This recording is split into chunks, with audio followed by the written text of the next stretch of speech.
The broadcast is now starting. All attendees are in listen-only mode. Good morning, good afternoon, good evening to everyone. Thank you so much for joining. Today we'll be going over LINKPlanner, so I'm excited to hear specifically what we have. Today we have Rachel speaking for us. She's our staff engineer who handles a lot of our LINKPlanner applications. So if you have any questions, please throughout the webinar, post them onto our questions box, and we will address them. So without further ado, Rachel, it's over to you. Thank you, Andrew. Welcome, everyone. Thank you for joining this LINKPlanner webinar.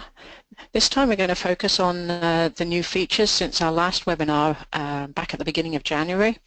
If you want to get a general overview of how to use LINKPlanner, that webinar is still available on the Cambium community forum. It's called Planning Networks with LINKPlanner. So if you want to just learn a bit more about how to start from scratch with LINKPlanner, that's the place to go. So today we're going to look at just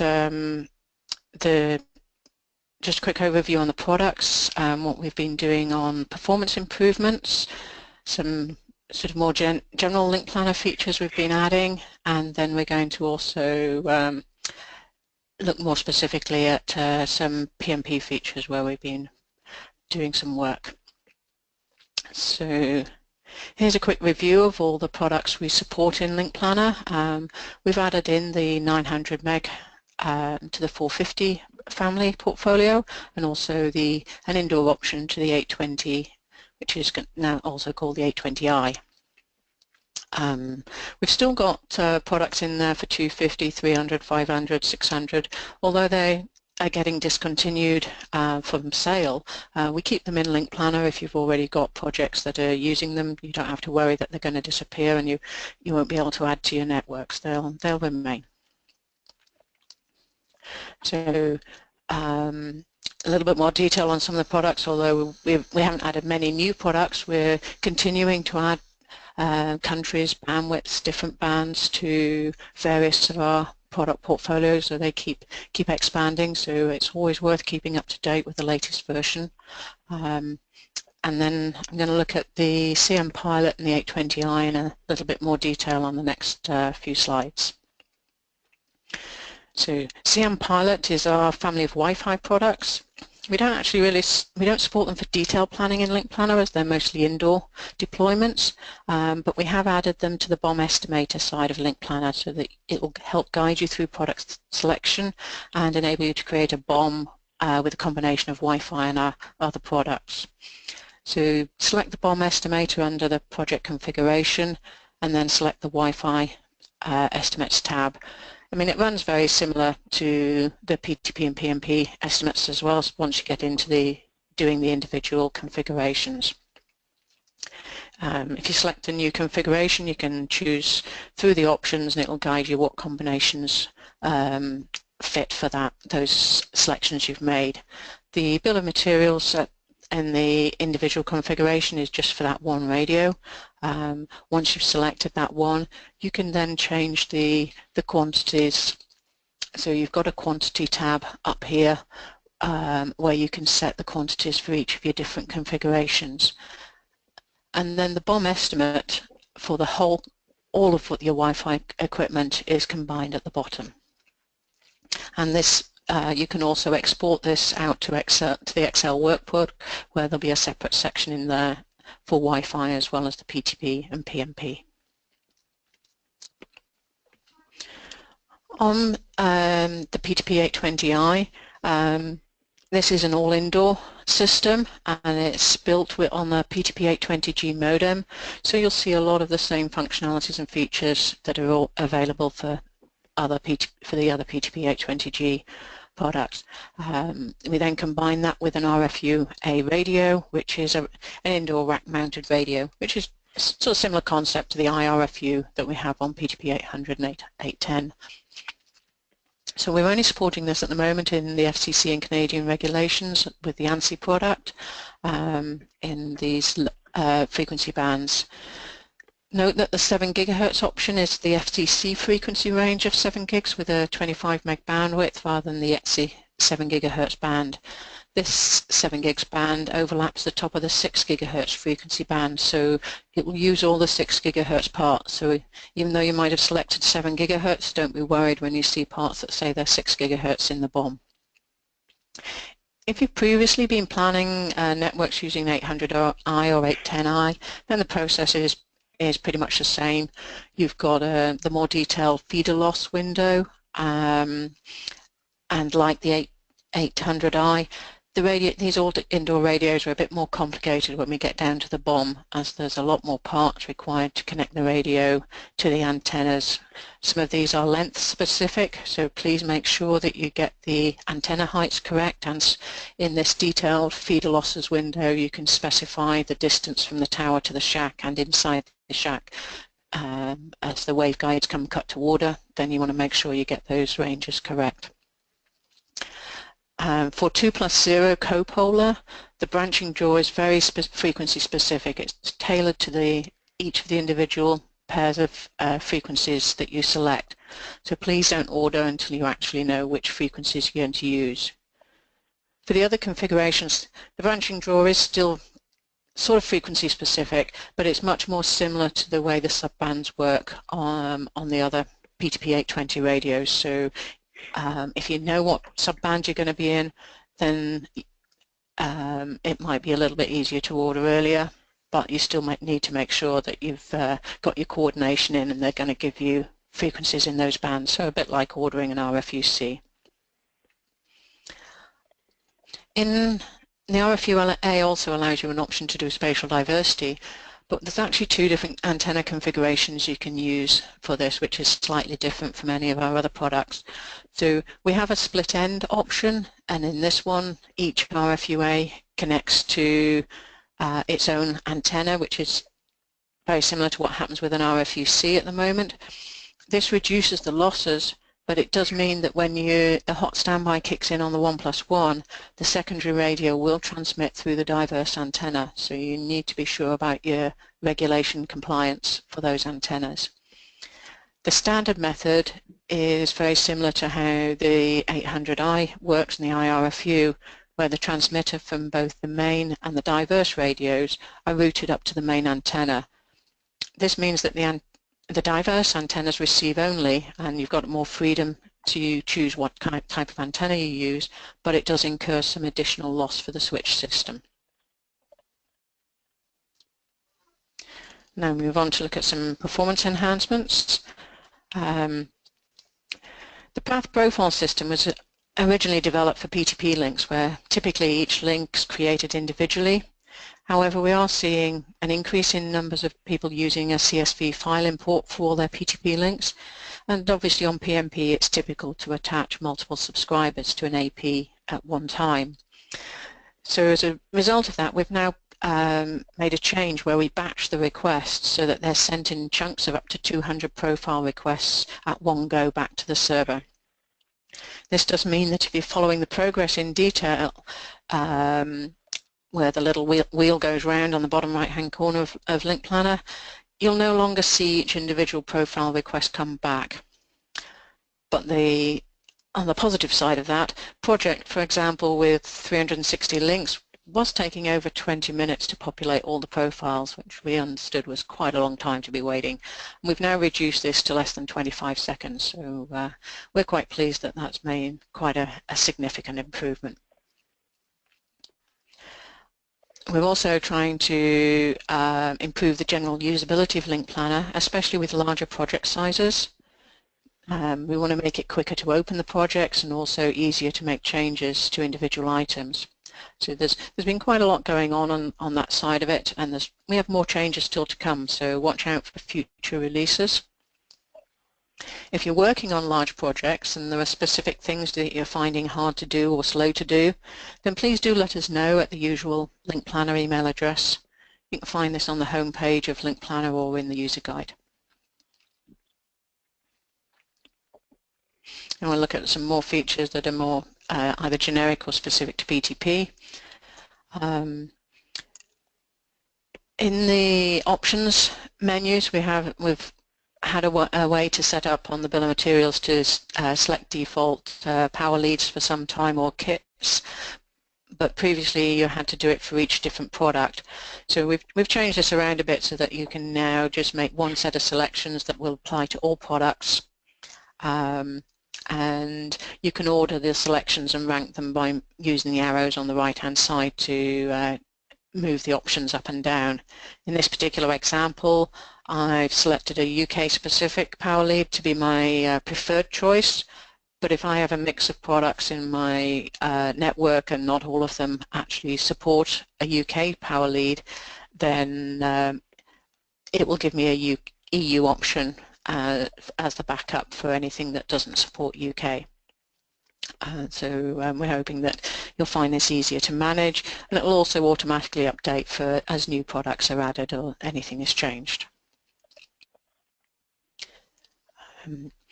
So we've also added a new functionality which is available from the menu bar under the project menu that allows you to look up parts. If you know a part number but you don't know what it is, you can enter the part number and it will show you the description.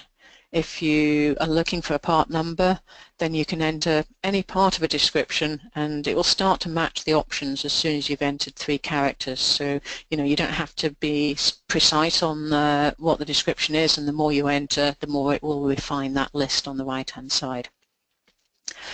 But please do note that not all parts in this list are actually selectable within LINKPlanner, and they may not be available in your area.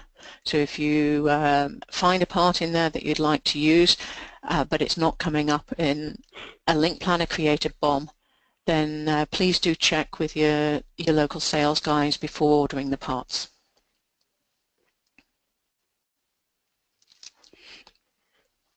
This item is a lot more PTP specific, but we've been having quite a lot of people ask us about providing more information to help guide them on planning high availability links.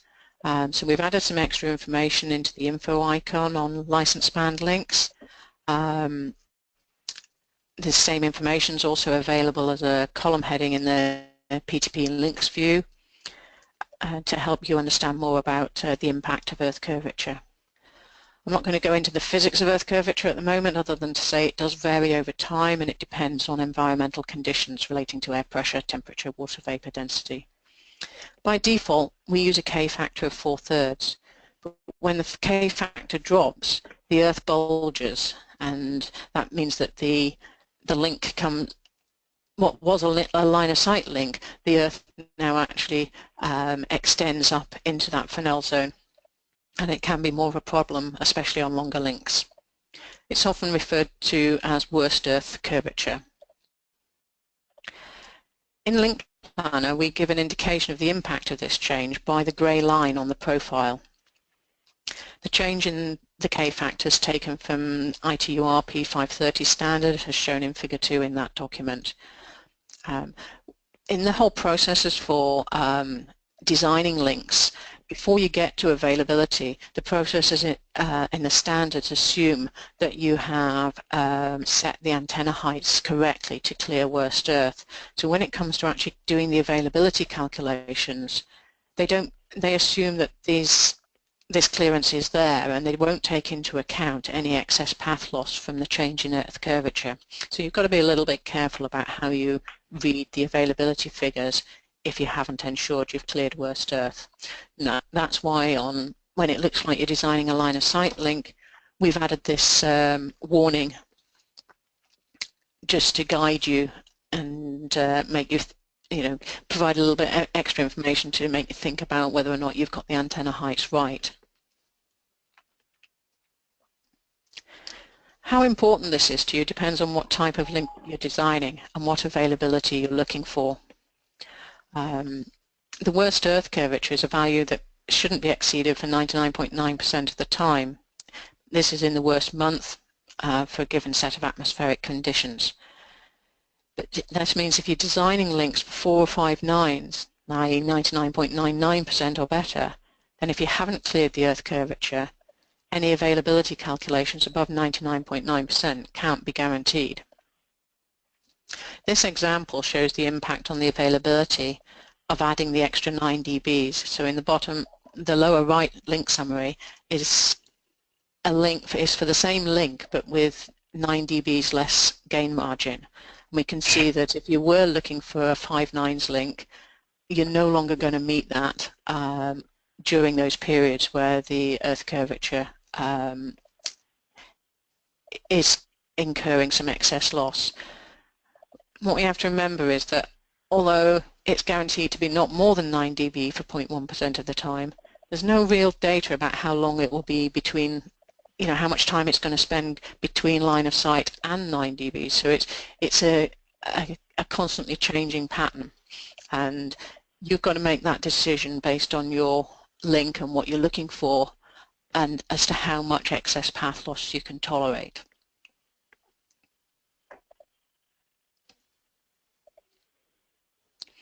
So we're now going to move on to the new PMP features we've been putting in, and these cover a number of different features.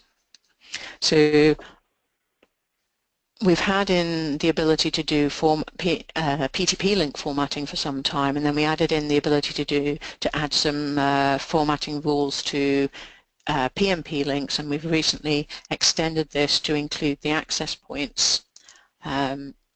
This makes it easier to hide whole APs which have not, if you're designing a network and deploying it in phases, then you could switch on and off different phases, or you could show different layers of the network if you've got different frequency bands. The rule definition works the same as for PTP and PMP links, so once you actually start setting up a rules, they look pretty much the same, and you can define all the parameters that you can select at the AP level, such as color codes or channel plans, in addition to the usual parameters such as band or AP name. If you choose to hide the AP on the map views, then you'll also get the option to hide all the PMP links associated to that AP as well, which makes it very quick to switch on and off sectors on the map. But please do note that if you've applied a channel plan and you're using AP formatting rules, then the rules colors will take precedence over the channel plan colors on the map views.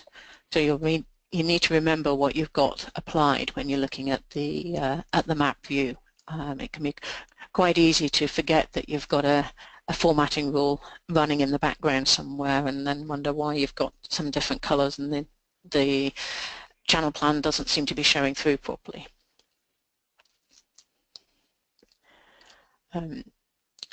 Normally in LINKPlanner, we try to provide the same functions that are available in the product with the same limitations that the product have.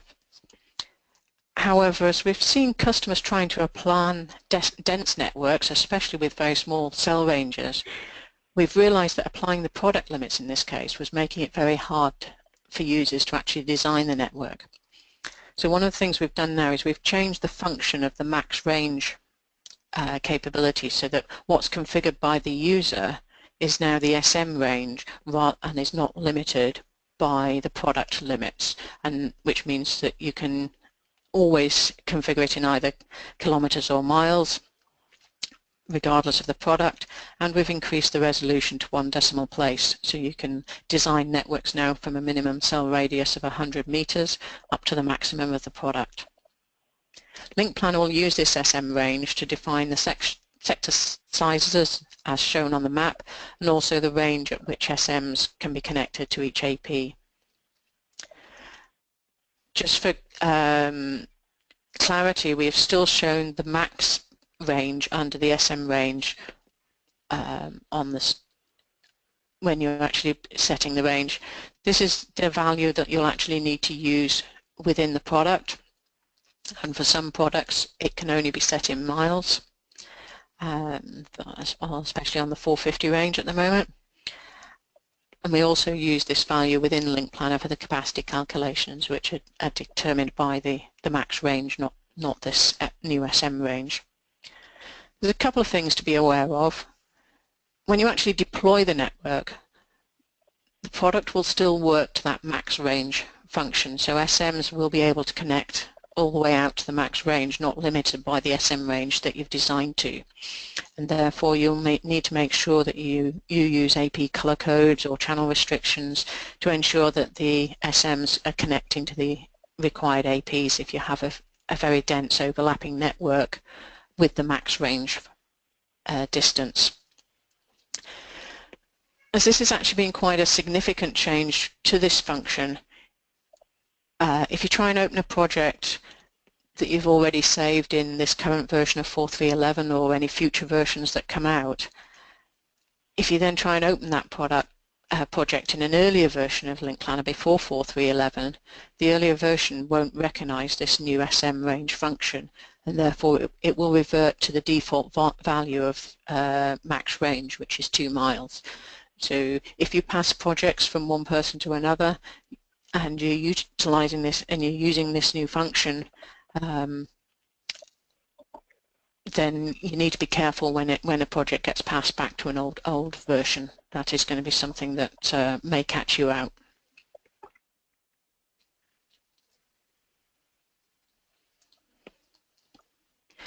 So the next feature we're going to look at is about being able, once you've configured a network and you've attached all your SMs, then sometimes there's reasons during the planning or the deployment phases where you may actually want to change which SM and AP is connected to. And what you don't really want to have to do is to delete that SM and then reattach it, because you lose all the settings that you've put into there.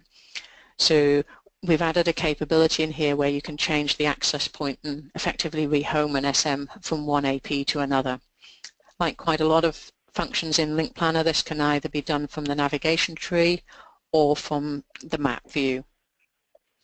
You need to be aware that the SM will try to maintain as many settings as possible, such as antenna type, etc.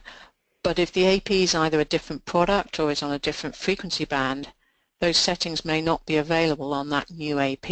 And at that point, the SM will have to change the parameters to the default settings for the new AP. So if you're changing between APs that are all on the same band and the same product, then you shouldn't have any problems at all. If you are moving SMs from one product to another or one band to another, you may need to double check that the SM configuration is still as you intended it to be.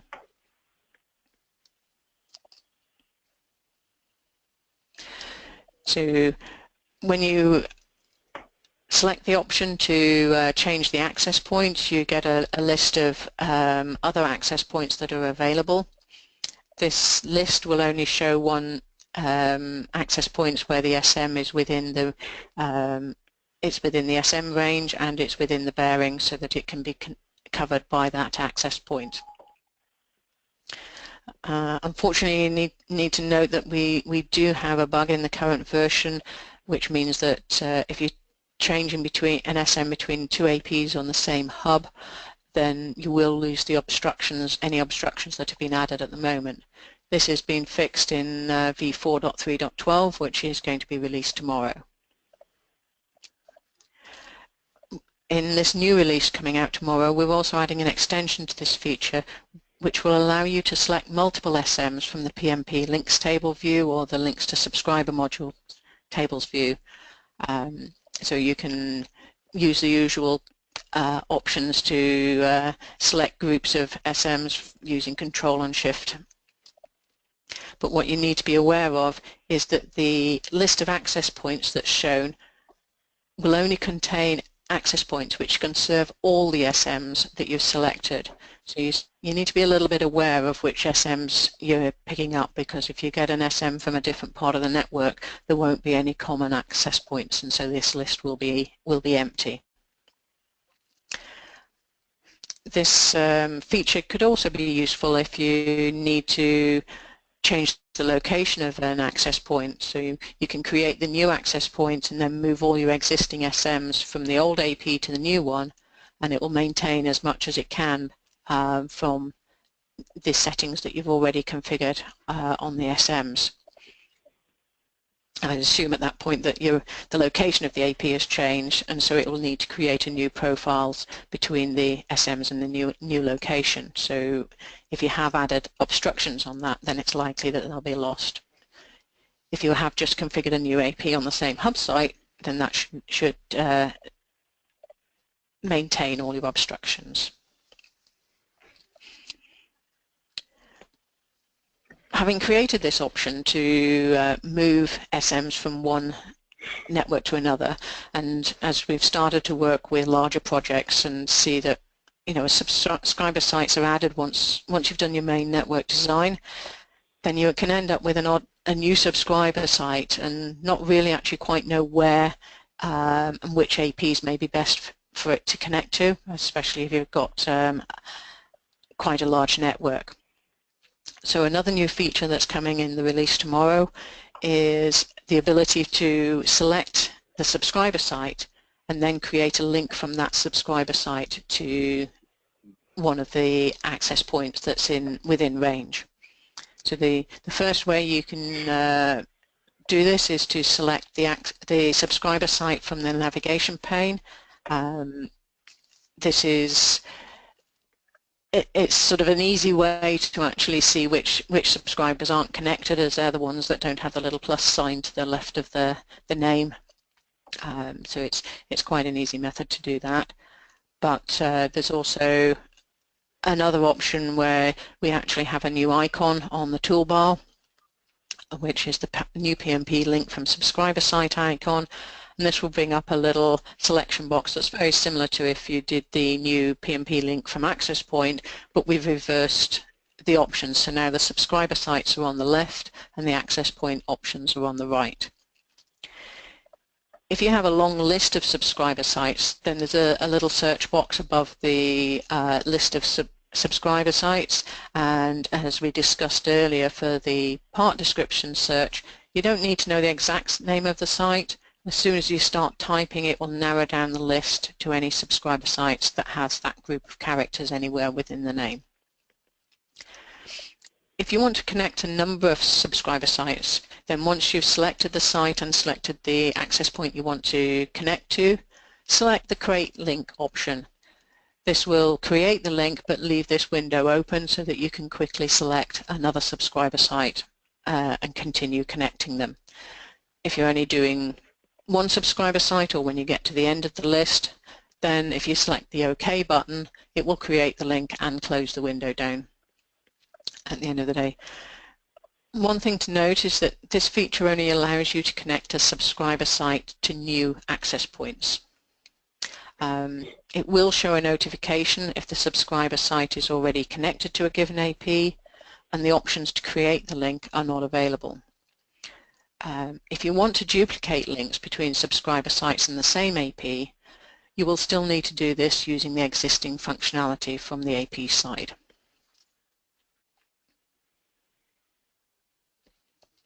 So to just finish up, then Cambium has a presence across social media and you can keep up to date using any of the methods shown here. Hopefully you're all aware of quite a lot of these already. And through our active Cambium community forum, you can share ideas and keep up to date with what's happening. There's some specific LINKPlanner sections to the forum and the knowledge base which you can follow, and we generally post a little bit more detailed information on new releases, so there's a bit more background information than just what's in the formal release notes. And in the knowledge base you will find articles on many of the LINKPlanner features. If you have ideas on other topics you would like us to cover in the knowledge base, do let us know or post your ideas for feature enhancements. Don't forget that we also have the LINKPlanner email address, which is on the front page when you first start LINKPlanner or is in our LINKPlanner user guide. We do reply to all emails we receive, so we welcome all feedback and get to know how you're using LINKPlanner. And thank you for your time. Fantastic, Rachel. Thank you so much. Everyone, thank you so much for joining. So far we have no questions, Rachel. Anyone else have any questions? Please feel free to post it in the questions box. No, nothing so far, just a bunch of thank yous, Rachel, so good job. Thanks very much, everybody, and watch out for the new release coming out later tomorrow. Fantastic. All right, thank you so much for joining, and Rachel, thank you. Thank you.